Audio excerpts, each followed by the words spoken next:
What's going on, everybody? Zack Brittain here with Phipps Real Estate, and today, investors, it is your lucky day.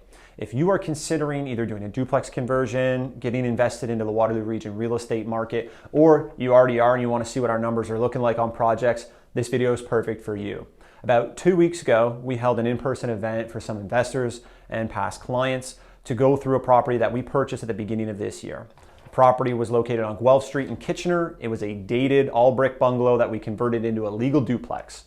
So special shout out to Paul, Chad, Chris, Moad, Ethan, Esrafil, Eric, Sukbir, Mehar, Arminder, and anybody else that I missed that ended up coming to the event.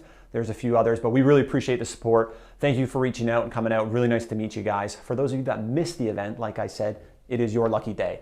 We're going to be going through the duplex conversion process. We'll take you through the virtual tour of the property so you can see what finishes and layout we use. And then, bang, we're going to go through the numbers so you can see how successful this flip was, but also take a peek at what a property or an investment like this would look like if you wanted to purchase it and hold it. So without further ado, let's get right into it.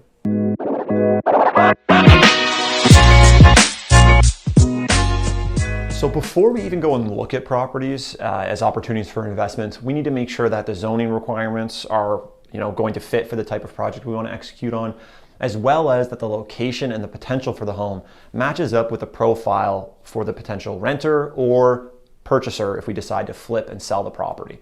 These are all things that we want to consider to make sure that if we do go and view the home and everything does check out, the numbers make sense, we can actually do what we need to do with the property because we have the zoning ability or the ability with the zoning to do so, and that the end user, whether it be a renter or a purchaser, is going to fit the profile for what we need to be doing with the home. So for this property, it was a classic all brick bungalow. This one is just outside of downtown Kitchener, walking distance to pretty much everything that we needed, as well as a short walk or a bike to the uptown Waterloo area. Minutes from the highway, it had everything that we needed. So now that the location checks out, we've confirmed the zoning is available that we need and that it would appeal to the potential renters or purchasers for this property after we duplexed it, we're gonna go take a look. Now, brick bungalows are very common for duplex conversions in our marketplace right now. They have been for a little while. The main reason being is that it's fairly easy to either already have an entrance or put an entrance to the basement unit, and then the ceiling height and layout options in the basement conform to zoning requirements as well as just living space. You can create a nice living space on up and lower units. So for this property, it had a dated living room, dated everything really. This was just a typical grandma's house, right? It had been maintained very, very well, same owner for a while, had been lived in for a long while, cared for very well, just not aesthetically updated. That is perfect. Grandma's houses are fantastic because they've been taken care of very well. They just haven't been updated cosmetically. So sometimes it can present some cost savings or additional opportunity on the upside. So the dated living room, fine, no problems there. We're gonna be doing everything here, paint, trim, floors, the nines. So when we get over to other parts of the home, like the kitchen, a kitchen can be a really great opportunity to change the layout, which would improve the value of the home, and also aesthetically update it. Kitchens are one part of the home that we actually invest a large amount of our reno budget in, or a large percentage, I should say, of our reno budget in, because these are features that either tenants are willing to pay a little bit extra or for the resale and the refinance option. We always look at options when we're purchasing our investment properties. And so if the best option on the table once the project's done is going to be to refinance the property, awesome. We have a little bit more ammunition to argue that we should be refinancing or getting appraised at that higher value because we're going to be doing things like adding a nice kitchen or improving the layout to make it more modern. And these are things that are going to help us achieve that higher appraiser value, refinance more of our money back. If we keep it, then it's a feature that tenants are really gonna like and they're gonna pay extra money for it in the rent, making the project more profitable. Or if we decide to sell it, then it's a feature that potential buyers are gonna walk into the home or investors are gonna walk into the home and they're gonna see the exact same thing that we did.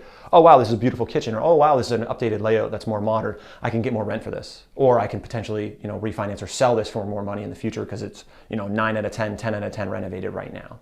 So for this kitchen, as you can see, it's dated, it's older than me, for crying out loud, it's gotta go. In the basement though, you see that there's a doorway leading to the side entrance that actually leads to the basement. So in this photo, what you can see is the staircase going straight down and there's a wall right in front of the bottom of the staircase. There's enough room there to take a right, but this wall actually makes you take an immediate right and turns the basement layout into a little bit of a labyrinth. And one thing we really focus on both the units and all of our projects is quality of living space. And this really makes it difficult not only to physically move items in and out of the home, but it also restricts what types of layouts that you can have with the property. And one thing that we think about is if we're taking potential tenants through, or if we're taking potential buyers through, these are a concern that is going to pop up into their minds. Well, yeah, the basement was nice, it's all renovated, but it kind of feels all closed up, or it feels like a little bit darker, and the layout's a little bit more confusing or a little bit more choppy. We want to take that away. So this is actually a big cement wall that goes through the middle of the home that's really common in bungalows in our market. So one thing that we did, and you'll see when we go through the afters, is we actually cut a doorway and reframed this into making the layout a little bit different to make the property a lot more open and the layout space a lot more open. That allowed us to make a really nice big kitchen with a little peninsula cutout and island section, as well as a big bright open living space. So the very first thing a potential renter or a potential buyer sees, they walk down into the basement and they see how big, bright, and open the living space is. This makes it feel like less of a basement. This makes the quality of living space a lot better, which means you're getting more rent or higher resale value. And these are all things that we're looking for the first time we go through a home. That is going to be one of the main reasons why we adjusted the layout in this basement. Furthermore, this allowed us to put a storage closet or a utility room closet in this main hallway area. So instead of repositioning, the whole mechanical system in a completely different room, we merely moved it 4 or 5 feet out of where was the bedroom and where is now the big bedroom in the basement into a hallway space that couldn't be utilized for anything else. There's a big there's a big structural cement wall in the middle of the home, like I mentioned before, which kind of limited what we could do with the space, but it was a big enough space that might have been able to use for something, whether it be a desk or an extra closet for storage. But instead, we moved the mechanical system out of the bedroom space to make room for a larger closet and a bigger bedroom that's more appealing to potential renters or to people that are selling the property. And it utilized the useless space that was just an extra wide hallway to put our water softener, water heater, and our furnace space. It didn't cost us nearly as much because we're merely moving it a few feet and reconnecting to the ductwork and the plumbing, but it made better use of the living space and allowed us to give the bedroom a few extra square feet and a bigger closet. All things that are going to improve the value of the home.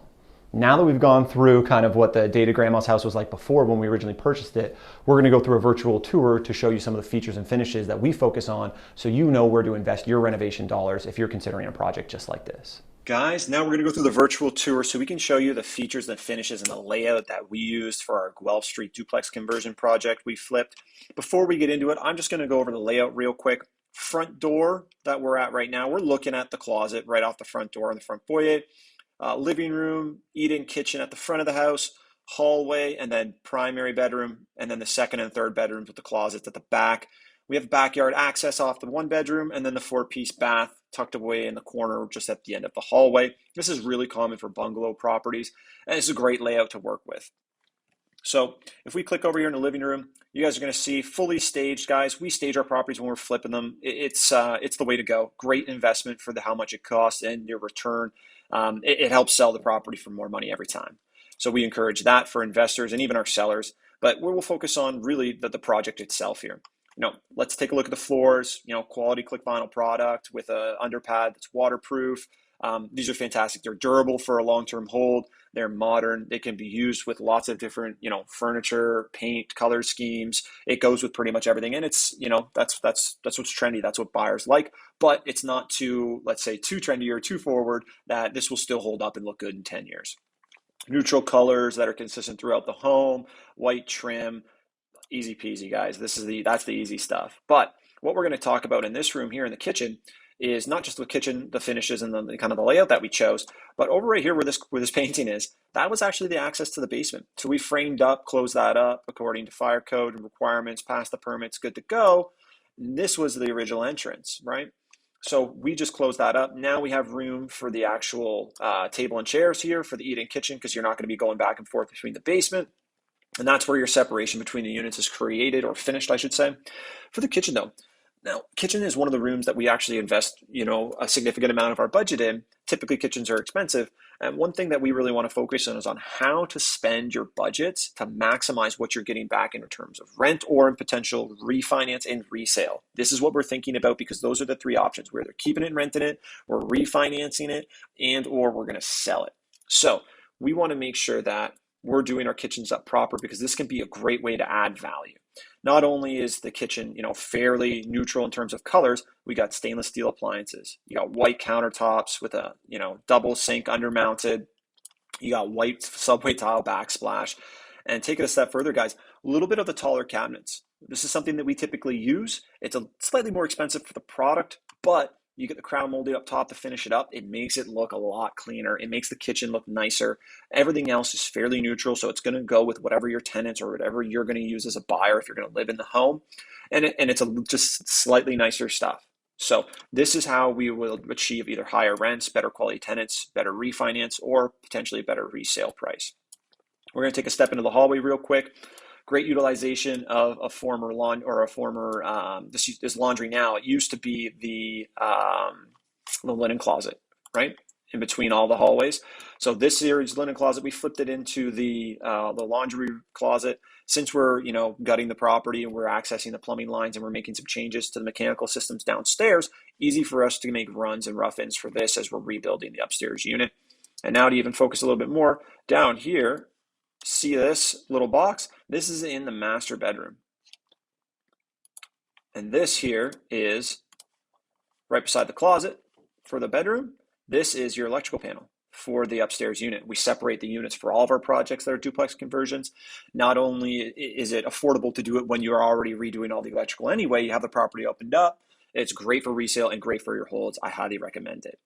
Moving over into the bathroom, we're going to take a look at the features and finishes on this one. Tiled floors, guys, always. Stone on the vanity. You're going to buy a brand new vanity. Get something a little bit nicer than the cheap stuff. Brand new light fixtures, tiled shower, new bathtub, new fixtures, bright lighting throughout. That's really what you want to go for here. Now we're going to move into the basement. And this is where we did a lot more changes to the layout. This is the basement. Here's the side entrance right here. Window for your light as you're coming down into the living space. And then to the left up there, that is where your entrance used to be that goes into the kitchen for the upstairs unit. As we turn here, this where you see the parts of the kitchen, this used to be the cement wall. So we cut an opening in there, had an engineer come inspect that, make sure everything was done to code. And if you look over here, this is the new layout. Big open space for the kitchen living room, and then you walk around the corner to get to your bathroom, your hallway with your utility closet, and then ultimately your bedroom at the back corner here. So this was big open space that you could only access through this hallway right here previously. We cut that out and reconfigured it with a little bit of framing and some engineer confirmation on what we can do, and boom, we get it permit, easy, done, and back to work. Taking a look at our kitchen, guys, very similar to upstairs, stainless steel appliances, stone countertops with the quartz, sunken double sink. We got the same colors for our fixtures, for our hardware throughout in our fixtures.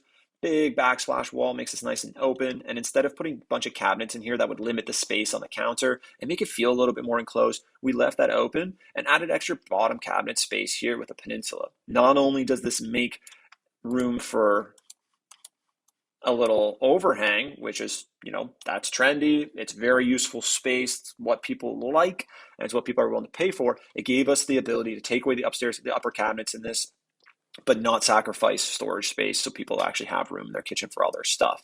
What else we'll notice here is, look at the pot lights, guys.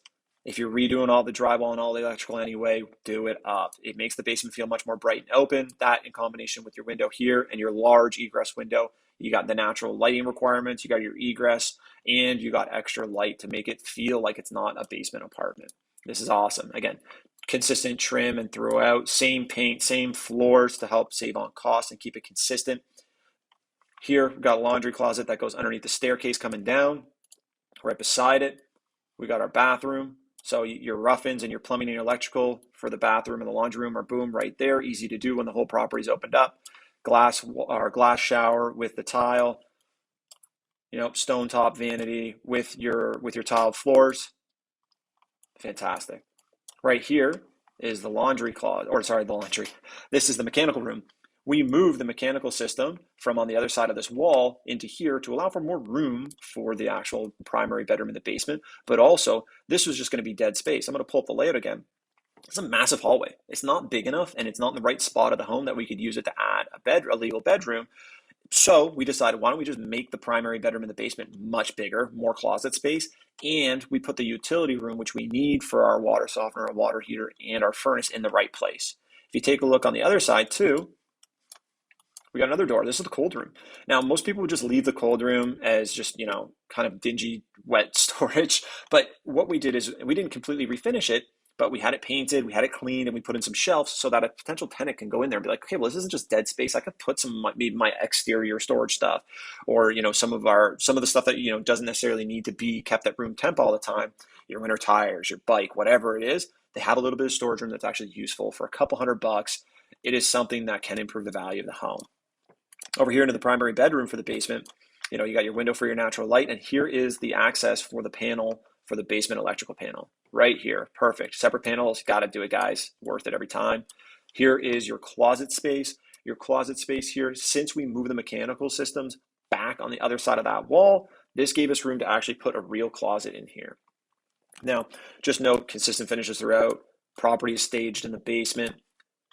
Nice natural light with lots of pot lights, white or light tones for pretty much all of our finishes so that it'll go with everything and it won't go out of style in the next 5 to 10 years. Stuff that looks modern but isn't going to, go out of style and look tacky in the coming years. So if we do end up holding this property, having to refinance or sell it in a few years down the line, we know we're not going to have to reinvest a dramatic amount of money and capital to bring it up to speed. So this is the layouts, this is the finishes, this is what the project looks like. Now we're going to jump into the numbers. Fantastic, guys. Now that you've seen the virtual tour and how well we can complete and finish projects, we're going to go through the numbers for this property. Now, we closed on Guelph Street in February of 2021 at a purchase price of $601,000. Stop right here, though. If you're currently looking at deals or these types of projects in Waterloo Region right now, that is no longer a relevant purchase price. In another video we will release shortly, we'll be going over a very, very similar duplex conversion project that we are recently closed on right here in Waterloo Region with updated numbers. This is a good indication of what is involved for a project like this and what the carrying costs and expenses and reno budgets should actually look like for projects like this. So we actually ended up spending $9,600 on financing, $125,000 on renos, just over $6,000 on carrying costs, $2,500 for property taxes, $1,800 for your bills, and $1,800 for your insurance. To close and sell, it was $12,000 and $40,000, leaving our all-in costs at $793,000 and change. Our all-in expenses, everything included, we are in this project for a value of $793,000 and change.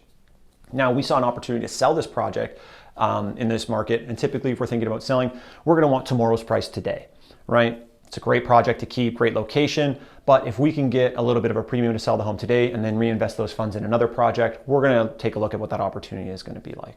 So we ended up listing this property and selling it for $888,000. At a sale price of $888,000, we made a profit of $94K. Now, for most people that are looking at flips or running numbers in our market, if you're able to make 30 to 50K a flip consistently, that's great. So I will take double that on a flip all day. This made us, a fair profit and gave us the ability to reinvest that capital in another project. So now that we've gone through what the numbers look like for a successful flip, because I don't know about you guys, but I like $94,000, we're gonna go look at what the project would look like if you actually purchased the home and held it as a long-term investment. Awesome, now that you guys have seen what the number looked like as a flip, that's what we actually sold it for, that's how profitable this project was. We were super excited. Now I wanna take a look at what these numbers look like as an investor looking to purchase a turnkey legal duplex. Now, if the purchase price was $888,000, your rent roll for a property like this is about $3,600 a month. That's $2,000 up and $1,600 in the basement. Now, you may get a little bit more, a little bit less in the basement. Upstairs, there's definitely potential to get a little bit more, but when we're running our numbers, we want to be a little bit more conservative to make sure that even if we end up maybe with an A+ tenant that's paying maybe $100 less than what we expected, okay, do the numbers still work? For our expenses, you're going to be about $678 a month. You're making your net operating income just over $2,900 a month. Your debt service on a 20 down for a mortgage like this with an A lender, about $2,600 and change, leaving us with just under $300 a month in positive cash flow, right? We are always looking for cash flow, my friends. Other investors out there, I'm sure you're looking at the same thing. And we heard a lot of mixed opinions on if duplex numbers still work.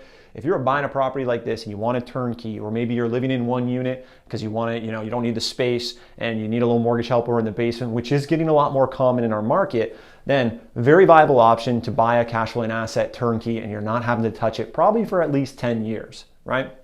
So now what I want to take a look at is, that's as you purchased it as is. This is exactly what the numbers would look like if you as a buyer were going to go buy a property like this and then rent it out. You're making about $300 a month. Fantastic, you're doing okay. Now let's take a look at what it would look like if you held it for 5 years. So if you held a project like this for 5 years, you're looking at an approximation cash flow of just under $18,000 a month in the 5 years. You're also looking at passive appreciation at over $140,000. Now you're saying, Zach, well, how do you know how much it's going to appreciate? We run all of our projections in our models on about a 3% appreciation every year. So you're making at least $140,000 on an $888,000 purchase price if you're appreciating 3% a year. Furthermore, your principal recapture. You're paying down debt, baby. If you're holding on to this property with the types of numbers that we were running with 20 down on an A lender, you're paying down around $90,000 in your debt service. Fantastic. Your principal recapture, that's great. Now that makes you a total of $250K, and that leaves you with $444,000 in equity. So at the end of this 5-year period, you're making money in your cash flow, your passive appreciation, because the market's going to keep going up, and that's just at a 3%. So if these numbers make sense at a 3% appreciation, our markets have done double-digit appreciation for at least the last 5 years. So you may be in for a little bit more, but we want to be a little bit cautious. We don't want to rely on appreciation. We can't control the market as investors, so we want to make sure we're making money even if the market doesn't go up that much. So we're left with a total equity of $445,000, and our total money invested for a project like this, if we're purchasing with 20 points down, is about $195K, right? So if our selling costs are 4%, it's about $46,000 to sell the property, leaving us with a profit. This is profit of $203,000 at the end of that 5 years. This is an ROI of over 100%. So these projects can still be extremely profitable. Depends on the profile of investment property, depends on the type of investor you are, and depends on really what you're looking to get out of these types of goals. But we've had a lot of questions and a lot of, we've heard a lot of comments and seen a lot of people, discussing this topic, saying that these types of properties may not be great projects. Depending on the type of investor, I beg to differ. So as a flip, super successful for us. As a long-term hold, I see a lot of opportunity in projects like this. So if you have questions on the duplex market, the investment opportunities in Waterloo Region, then you need to get in touch with us today. You can reach us in the comments below, or you can send us a DM, and you can reach us on our website on Contact Us or via email, link in the description below. If you want more content like this, please hit the subscribe button, put on notifications, and follow along on our Instagram and our Facebook. We share more details on projects like this, as well as current opportunities in the market for everybody that's following along. Thanks so much. We'll see you next time.